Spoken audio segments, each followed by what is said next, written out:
a human hand, the wing of a bat, our eye, the 800-lensed eye in a fly. Life has evolved incredible variations, sizes, and shapes. Now scientists are discovering that despite the differences, animals are related in totally unexpected ways. That's really remarkable, that a version of the same recipe can build bodies that are so utterly different. In the midst of developing a video game based on evolution, game designer Will Wright is investigating a toolkit of genes critical to how evolution works. It's interesting that something as versatile as the human hand could actually be coming from something as simple as a fin. It's transforming our view of evolution and our understanding of how we came to be.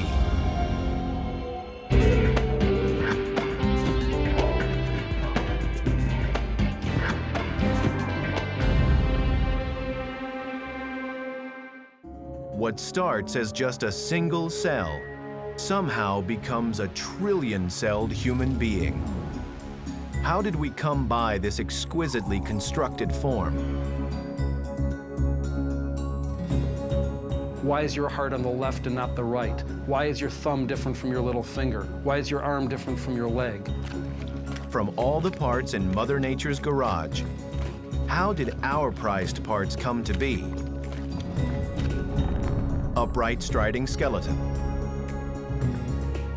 nimble hands, powerhouse heart muscle, naked skin, clever brain. The latest science is taking us into our family tree as never before, revealing a story that connects us with some of the most unexpected creatures in the animal kingdom. How did so many experiments in bodybuilding over so many millions of years ultimately fit together a body such as ours? Huge question. But we're getting some unexpected help from video game designer Will Wright. He revolutionized the game industry with SimCity and The Sims. Remarkable simulations of cities and the lives of their residents that parallel the real world. Now, he and his team are hard at work on a new challenge. One of the most ambitious games ever, simulating the process of evolution. It's called SPORE, and in it, a player designs creatures that must compete against predators, mate, obtain better body parts, and if they survive, ultimately become spacefaring voyagers. Replicating evolution's creature making has led Will Wright to develop an interest in how evolution actually makes bodies and changes them. I'd really like to kind of go out and see how nature does it. What are the things that evolution has at its disposal to define a creature, to mix and match the parts, and eventually come up with a unique organism that's going to go out there and have to live its life and try to reproduce. To find out, Will Wright is going to visit top scientists exploring the connections between evolution and genetics. Answers first turned up in a bug. You wouldn't think that anything with antennae, wings, 6 legs, bug eyes, and a taste for decaying fruit could share a resemblance with us. But you would be wrong. Will Wright is at UC Berkeley's Fly Lab. It may be tiny, but the fruit fly is the giant of genetics. No organism has been studied more thoroughly. So what's with all the flies? Well, you know, these are normal flies. These are what we call the wild type. We also have some very interesting mutants that I think you'll find quite compelling. Geneticist Michael Levine is a key figure in a new science called Evo-Devo that's found a doorway into evolution by examining how an embryo develops into an animal. Sometimes that process can go very wrong. So, well, that's a huge blow-up of a fly head. Okay. Do you see anything a little peculiar about it? Yeah, the antennae look very strange. What's with that? This is a mutant called Antennapedia. So that's a leg on the left side? That's a leg, not just on the left side, but on the right side as well. Both Okay. of those are completely, perfectly sculpted legs. They're wired into the brain like legs. That mutant fly dies in its food because it's trying to walk on its head. So it that has is legs where its antenna should be. Absolutely. That's And exactly right. How does that happen?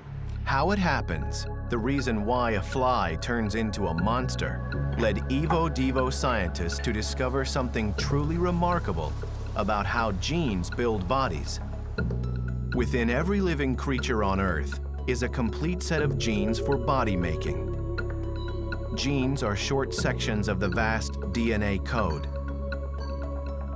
But recently, something amazingly simple and fundamental turned up. Among the tens of thousands of genes that make things in the body, there's another kind of gene. A gene that tells other genes what to do. A master switch, organizing the highly complex operation of making a body. Even a fly's. When this mutant came along, I realized 30 years ago, this was the thing to work on. And I knew then those were the genes to get, that those had some very, deep secrets about basic processes of laying out a body plan and controlling embryonic development.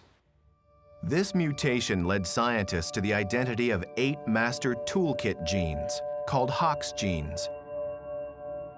There are some 14,000 genes that go on to build a fly, but the process starts with the toolkit. These toolkit genes tell other genes where to put the head, the tail, all the limbs, and antennae. A problem in one of these genes during development can transform a creature into a catastrophe. That alteration you see, the transformation of antennae into legs, that's what happens when the normal gene is put in the wrong place. Oh, so it's misplacing that part of the fly body to a different spot. Exactly. Tinker Toys. Okay, so these are like little building blocks that control different parts of the body. That's exactly right. Tinker Toys, building blocks, Lincoln Logs. Could the engineering behind a fly really come down to a handful of control genes? A toolbox for building life? And it gets even stranger. For years we thought, all right, great, we're working on this obscure little problem that may solve aspects of how you build a fruit fly. Okay. But what does it have to do with people? Well, it turns out that related genes are present in our very own genomes, and they're important for our development as a fetus. Another discovery. Toolkit genes don't just exist in flies. They're in a huge variety of animals, including humans. That's why there is such similarity in the embryos of a fly, a mouse, an elephant, and a human, despite how different they'll look as adults. A similar kind of recipe underlies the development of bodies as different as those of sea anemones and humans. I mean, that's really remarkable, that a version of the same recipe can build bodies that are so utterly different. The finished product may vary. Fins, feathers, or fingers. But like distinctive cars, underneath the paint job, the genetic chassis is the same. It's a new way to look at nature's bodybuilding. As if there's a tool shop inside each of us, using a similar set of genes to make parts and appendages in very different organisms. So these genetic toolkits are like the Legos. And you could make a house out of Legos, or you could make a car out of Legos. You don't need a different type of Lego to make a car. The discovery of a shared genetic toolkit points to a deep kinship between different species. Powerful new evidence for one of Darwin's most important ideas, the descent of all animals from a common ancestor. But it raises a problem that Evo Devo must solve as well. There was every expectation that we humans had the most genes. We had 100,000 genes. We would have genes that a lowly fruit fly or a sea squirt would know nothing about. But this is not true. All animals have a very similar set of basic genes, and yet we're so different. So how do you explain that? What's the answer? The answer to this mystery will take Will Wright back to the beginnings of the toolkit, to some of the earliest moments in creature making, and to one of the strangest ancestors we have on the evolutionary tree. Nothing can match evolution's awesome power for creating creatures. While designing a new game that simulates evolution, Will Wright is investigating what the latest science has uncovered about evolution's creature making. A toolkit of genes that shapes the intricate details of size, structure, pattern, and parts in all animals. How did the toolkit get set in motion in the first place? To find out, Will Wright is retracing its steps. From our present-day body design, we're headed to one of its earliest defining moments, when the toolkit was deployed in our earliest ancestor, a worm. The Earth has gone through a number of particularly intense bouts of creature making, but none as forceful as a time some 530 million years or so ago. It's known as the Cambrian explosion. A burst of animal forms appeared, the ancient ancestors of virtually all the animals that swim, fly, and crawl today. Is this the moment when the toolkit took off?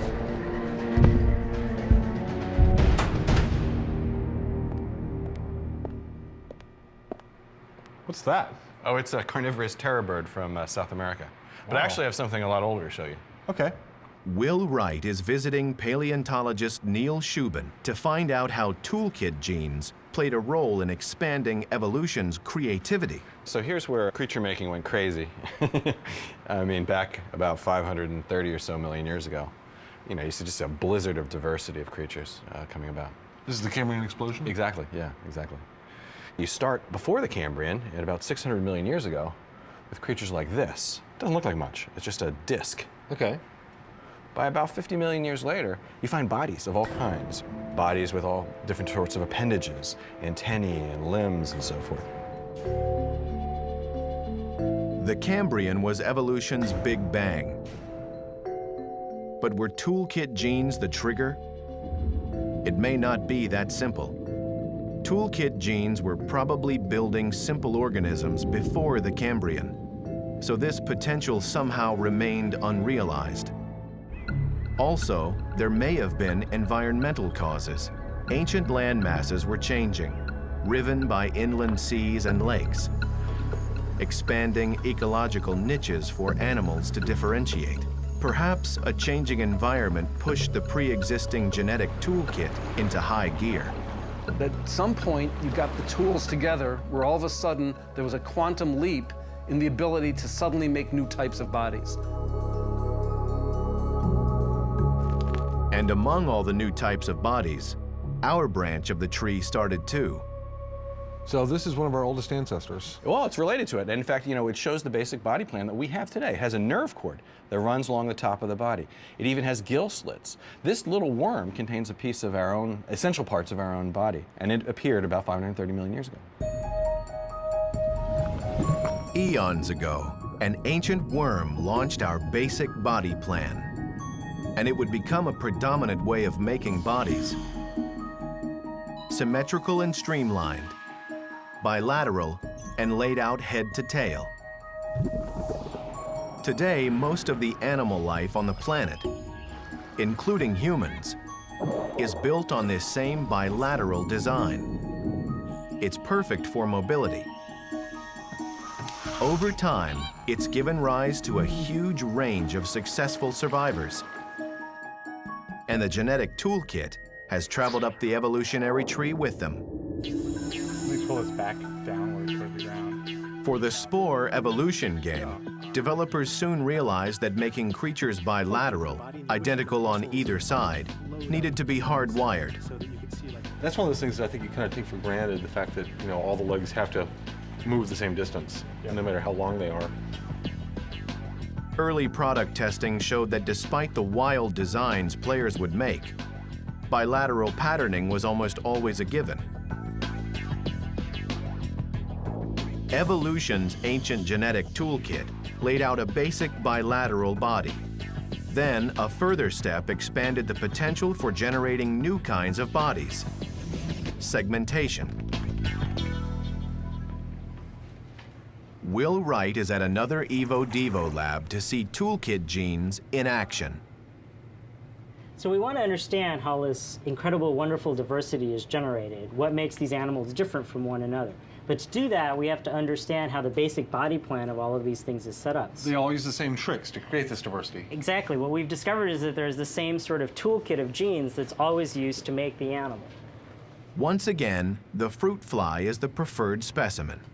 Its embryos are obliging to geneticists like Nipam Patel, eager to pop open the hood and check out how it's really built inside.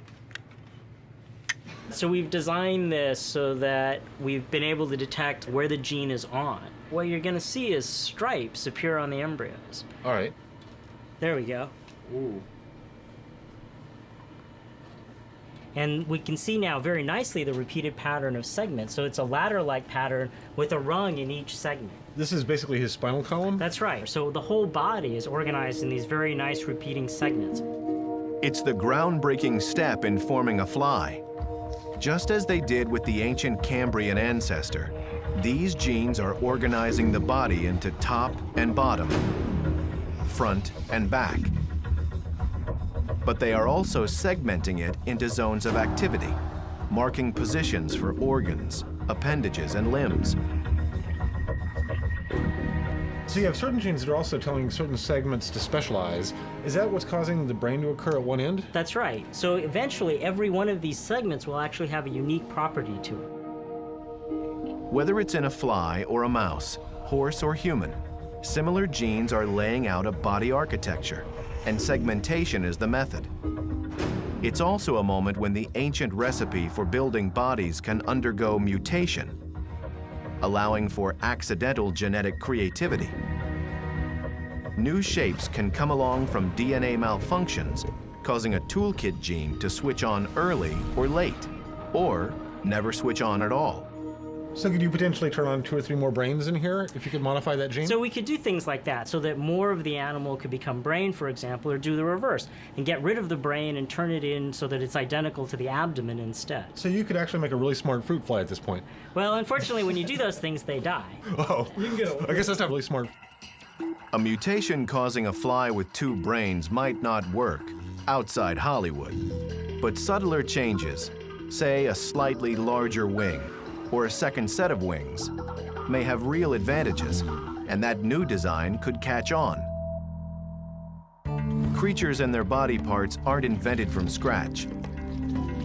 They evolve when their genetic networks are modified by ancient toolkit genes. Evolution of form is a matter of teaching very old genes new tricks. If you take a look at the difference between a mouse and a cat, the difference is not new types of cells, but change in organization. Somewhere along the line, those instructions were modified, not in a way that scrambled them, but in a way that gave subtle changes to lead to the differences between organisms. Of course, not every organism can stack up against the environment. The genetic toolkit builds bodies that are, at best, hopeful possibilities. Fossil beds are littered with one-hit wonders, evolutionary experiments that prove to be maladapted dead ends. Genes propose and the environment decides. That genome is not a static thing. It's constantly roiling around, changing where genes are turned on and off. And whether these new traits that are constantly being pushed out there, whether they're accepted, depends on the environment. That, baby, is evolution. Evolution has taken millions of twists and turns. How did toolkit genes that made an ancient worm get reconfigured to eventually make the parts that make us? our hands, our hearts, our upright, naked bodies, and ultimately, the brilliant brain in our heads. Deep inside the job plan that makes each and every animal on Earth, even human ones, is a common toolbox of genes, the hammers and saws of DNA, arriving and departing at just the right stages of development to get the job done. It's as if nature ran a body shop, banging out model after model from knockoff parts. Game inventor Will Wright is wondering how the toolkit played a role in the evolution of key parts of our bodies, like that cool grasping tool at the end of our arms.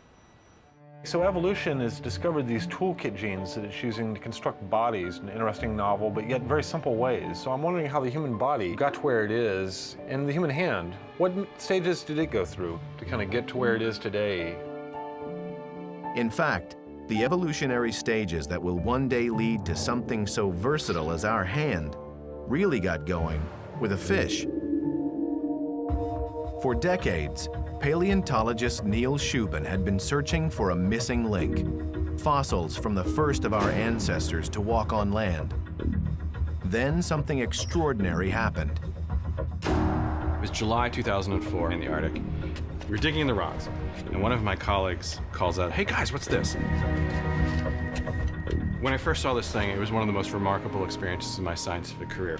Shubin had come face to face with a 375-million-year-old intermediary between fish and amphibian, and a piece of our own evolutionary past. This is an unbelievably special kind of fish. Not every fish had a neck. In fact, this is the first fish that had a neck. This is the first fish that had a wrist. Shubin and his colleagues named the creature Tiktaalik, a native Arctic word for large freshwater fish. So if you look at Tiktaalik, what you see is, the upper arm, forearm, and the wrist. I mean, just compare it to my own body. Here's my forearm. Here's the wrist of Tiktaalik. Here's my wrist. Here are the palm bones of Tiktaalik. Here's the palm bone. Here's my own palm bones. I mean, these are pieces of my own body seen all in a fish. Hands are an extraordinary human tool. Yet within it are component parts modified over millions of years. But why did the change happen here, in this fish, at this time? After traveling from one genetics lab to another, Will Wright can in turn offer SPORE's unique visualization tools to a scientist. Using the game's creature creator, Neil Shubin will first try to bring his prehistoric fishapod, Tiktaalik, to life. And then we'll get a sense of the evolutionary forces in play that would one day lead to the human hand. Let me do a cleaner slate. I'll just take a body. Grab the arm. I see something. Yeah, there you go. I'm making a Tiktaalik. Pick a mouth from the second palette on the very top, There. yeah. Okay. Some are omnivores, some are carnivores. Okay. Was Tiktaalik a carnivore? Yes, very much so. So this one really looks like a Tiktaalik mouth.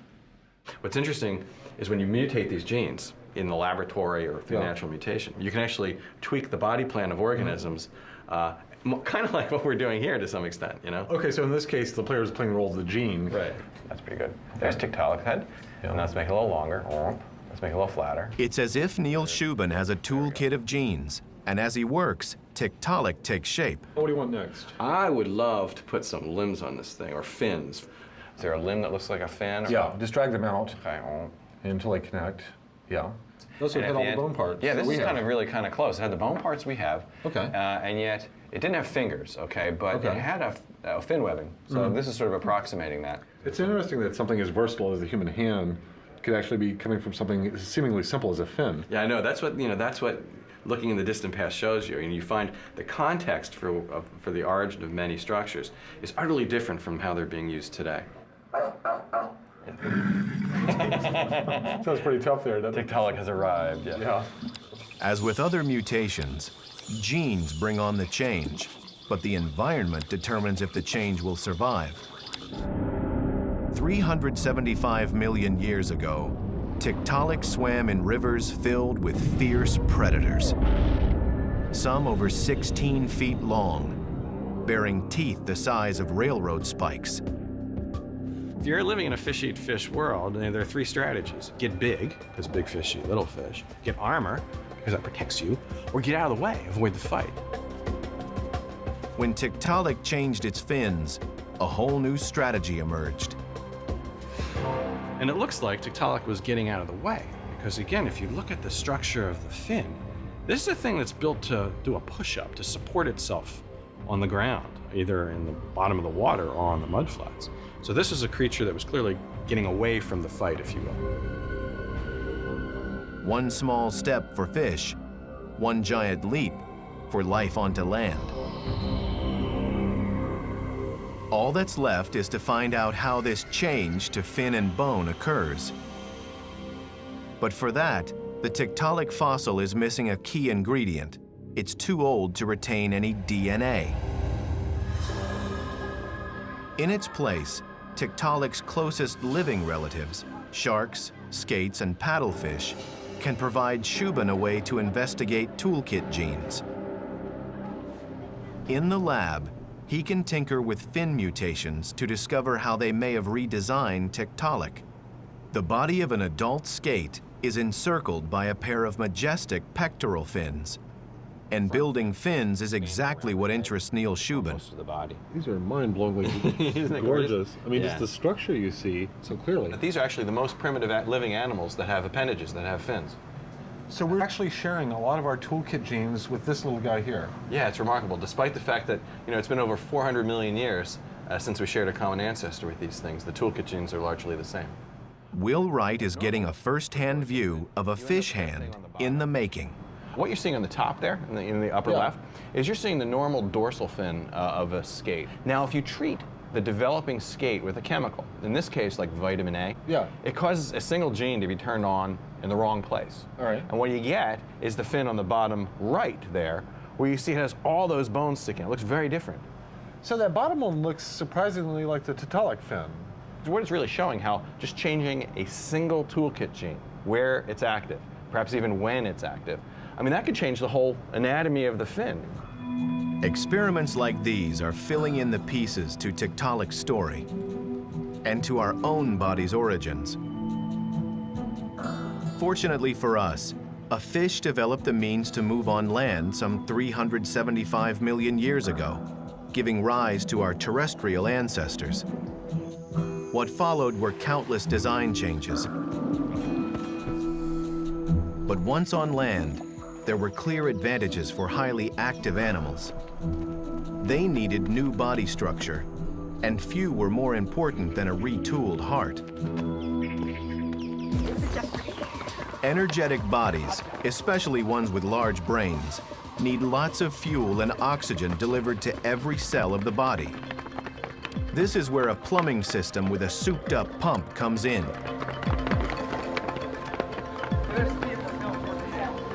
Every second or so of every minute, night and day, without fail for your entire life, your heart beats. It has to, or you're dead. The origins of the four-chambered human heart go back more than 500 million years to a simple pulsing tube in an ancient marine filter feeder. This is the moment when toolkit genes added complexity to hearts. Hearts have evolved into so many shapes and forms. Fish have 2 chambers. Amphibians and reptiles have 3 chambers. All mammals, including humans, have 4. With each increase, blood and oxygen flows at higher concentrations. Tissues produce more energy. A higher level of activity is sustained. But how do toolkit genes fuel evolution's capacity to re-engineer a heart? To answer that, scientists turn to a vertebrate relative, a sea squirt.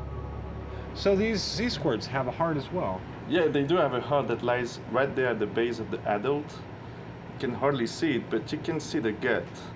That's this orange area, and the heart just lies next to it. Don't let the simplicity of that adult deceive you. That's our closest living relative. It's a close relative of the vertebrates, and it has quite a respectable heart underneath that goo. Close to the gap. The real action is once again in the embryo, when the sea squirt heart is first developing. And here, toolkit genes play a key role. When the animal is barely 100 cells, toolkit genes tell 2 cells in the tail to remain behind, and send another 2 cells migrating to the head to form heart muscle. Within a day, they start beating. During this process, sea squirt embryos sometimes make mistakes, and twice the number of cells start migrating to form a heart. When they do, it might make a heart with 2 chambers, resembling that of a fish. And this could be a way evolution works to make more complicated hearts, enhancing animal life. Thanks to endless genetic experimentation, vertebrates changed from lowly filter feeders like sea squirts into the world's top predators.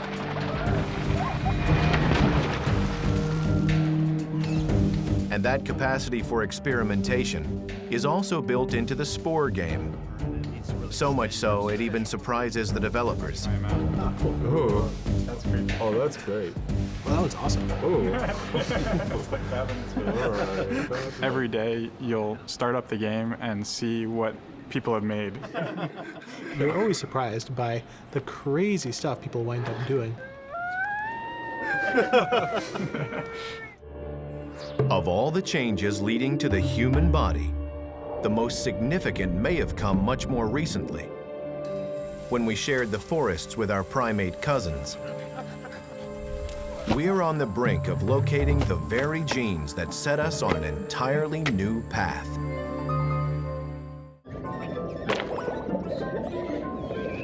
Computer game designer Will Wright is learning about the toolkit of genes that evolution uses to make and remake animal design. Nature's designing creatures through genetics, and in the game Spore, we're letting players design creatures in our editor. Nature has a tremendous amount of leverage where, with very simple little things can generate these amazing, diverse creations. And in some sense, I wanted the players to feel the same thing. Right now, the SPORE team is debating how rigorously scientific they should be. Whether the game should be built so that a creature's eyesight evolves over time, from something that only detects light and dark, to an eye with fully formed optics. And the idea is that every eye has got its own particular way of seeing the world. If you've got really bad eyes, we do this sort of distortion so that everything gets really blurry and vignetted around the corners. But at the same time, the player's always going to start with low-level parts in the creature, which means they're always going to start with horrible vision. Yeah. Most people think their graphics card's broken. Right, if they see this. Yeah. There's a concern that players may become impatient. Imagine if they had to wait 450 million years for eyes fit for a video game world. It wasn't until primates split off from mammals and monkeys evolved 50 million years ago that an altogether new arrangement of eyes emerged. Many mammals have 2 light receptors in their eyes. Scientists think the gene that makes them may have duplicated in some primates, adding a 3rd receptor. It's a small mutation with a big impact. Mammals with just 2 receptors see a bland, colorblind world. But when those redesigned monkeys now scanned the forest, looking for fruit or tasty leaves, they were equipped with full color vision. A genetic mutation gave them a leg up in the game of survival. Once our line of animals had a body plan, with parts like hands, hearts, and eyes, we were on the road to becoming human. Yet the final mile was the most impressive. A massive evolutionary leap from chimp to hominid. From quadrupedal to bipedal, hind legs lengthen, forelimbs and shoulders shrink. Knuckle-walking hands morph into precision manipulators. Fur-covered skin goes naked. The brain triples in size. All this, yet just a tiny change to the DNA. In chimps and humans, 98.8% of the DNA is identical. It's close, but that 1.2% must make the difference. And it's there that scientists are finding the particular genes that shifted our course from chimp to human. As our ancestors started moving upright, they stepped up to a more strenuous lifestyle. It's the moment we became hunters. So as Eric's running, he's doing a number of things which are unique to humans. One of the set of features that makes him different from a chimp that enables him to run that way is that those tendons elongated in human evolution. Scientists at Harvard want to find the key genes behind the ape-to-man makeover. Why are we not chimps? First we became bipeds, and then later on we became runners, and we started sweating, and we changed our teeth. So it happened not all at once, in a series of steps. And so the trick is to find which genes changed when, so we can relate those genes to the fossil record. Many different toolkit genes were probably involved. But the team is closing in on one, and it may have played a role in turning skin naked. Our primate cousins can only run so long before they must stop and pant, exhaling heat much like a dog. And that's because of their thick fur coats. Naked human skin has thinner hair and more sweat glands, allowing us to convey heat more effectively than any other mammal. Genes make skin repurposable. Recently, an ancient gene called EDAR, responsible for making scales on fish, turned up in the human genome sequences biologist Pardis Sabeti is analyzing. I think it's quite powerful that the same set of genes that regulate scale in fish is, it's the same set of genes in humans that regulates hair, sweat, and teeth and under strong evolutionary pressure. It shows that there is a connection between them, and there are sort of common principles that guide evolution and genes that are adaptable. Like the fin that's an ancestral version of our hand, our skin is the latest makeover of scales. And if the change allows the body to thermoregulate in the midst of intense physical activity, it's a crucial adaptation, perfect for hunting the big game. It can still be seen today. Kalahari Bushmen in southern Africa will hunt the kudu antelope without guns. Instead, they run, tracking and chasing the quarry relentlessly until it's too exhausted to continue. As soon as you're on your hind legs, not only can you jog long distances after game and run them down as a new way of hunting, but you also have your hands free for manipulating your environment. You've changed the way you're dealing with your world. Toolkit genes have augmented the body to the point where we start making our own toolkit, furthering the split from our primate past. As our kind ventured out to every possible environment, tools and technology increasingly made the difference. Yet none of this would have been possible without the evolutionary changes that increasingly chose brain over brawn. Nowhere is the difference between us and higher apes more profound than in brain power. But scientists have long wondered how evolution acted to increase cranial capacity by 3 times. Surprisingly, the key to how our brain developed may come down to a disease, one that is built into every human today. When we first ran across it, we thought it was an artifact of our method of studying the structure of genes. But we realized that we all carry this mutation. Every member of the species Homo sapiens carries this mutation. Dr. Hansel Stedman was searching for a cure for muscular dystrophy. While scanning the human genome, he found a mutation in a gene that makes myosin, the protein that builds muscle fibers. The mutation specifically targets the size and strength of a jaw muscle. But how are jaw muscles and brain size connected? In non-human primates, Like chimpanzees and macaques, the myosin gene is intact. No mutation. There's no question these animals have very strong jaw muscles, capable of delivering a powerful bite. And scanning the genomes of 7 primates confirms that none have the myosin mutation. The genes that built bite muscles have remained unchanged for millions of years, until us. You can see that letter for letter, it's exactly the same until you get to this one place where it's like the tweezers went in and plucked out 2 bases of DNA only in humans. The mutation causing a reduced jaw muscle may have opened up a new arrangement of the skull in early humans. There is limited real estate on the skull. It can house massive muscles on the outside or a big brain on the inside, but not both. Most of the area surrounding the skull is muscle for closing the jaws. That's true as you cut right through this area of this gorilla skull. A little bit of brain there in the middle, all muscle surrounding it. But a human skull is just the opposite, almost all brain, and only tiny holes on the edge for the reduced jaw muscles. Once the gene made smaller jaw muscles, it also slowed the fusing of the skull plates. In chimps, skull plates fuse shut at 3 years of age.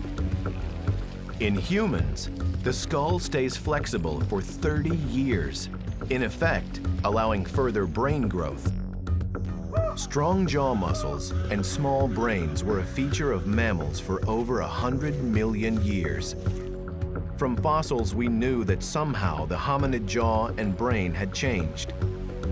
Now, Hansel Stedman has found a possible explanation in the genes. So I'm not saying that this mutation that shrinks this muscle up buys you Homo sapiens.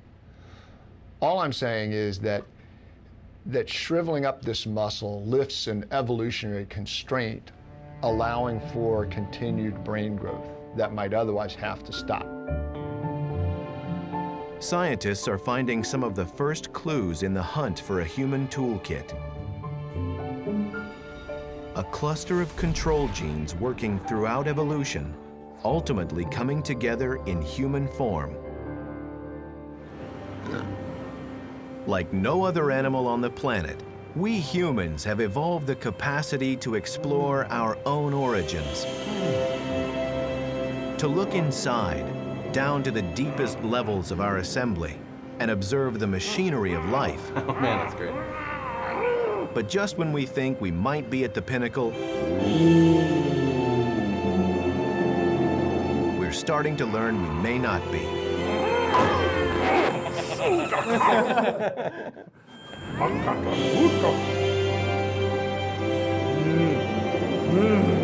We're not the only creature evolution's toolkit has been designing.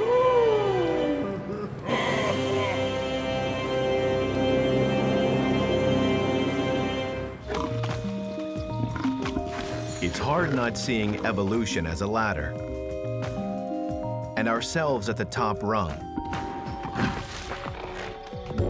We often assume that humans are outfitted with the best parts in Mother Nature's garage.